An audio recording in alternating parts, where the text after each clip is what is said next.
Isaiah 29. Woe to Jerusalem! Woe to Ariel, Ariel! The city where David camped. Continue year after year. Let the festivals recur. I will oppress Ariel. And there will be mourning and crying. And she will be to me like an Ariel.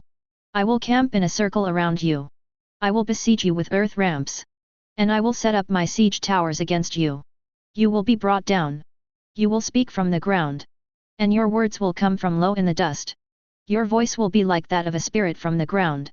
Your speech will whisper from the dust. Your many foes will be like fine dust. And many of the ruthless, like blowing chaff. Then suddenly, in an instant, you will be punished by the Lord of armies. With thunder, earthquake, and loud noise. Storm, tempest, and a flame of consuming fire. All the many nations. Going out to battle against Ariel. All the attackers, the siege works against her. And those who oppress her. Will then be like a dream, a vision in the night. It will be like a hungry one who dreams he is eating. Then wakes and is still hungry. And like a thirsty one who dreams he is drinking. Then wakes and is still thirsty, longing for water. So it will be for all the many nations. Who go to battle against Mount Zion. Stop and be astonished.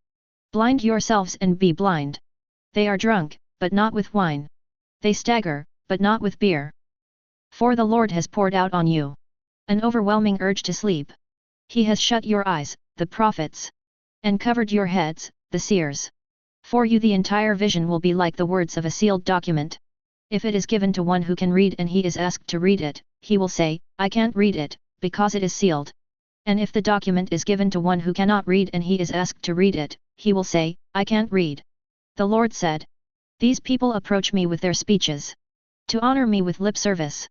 Yet their hearts are far from me. And human rules direct their worship of me. Therefore, I will again confound these people. With wonder after wonder.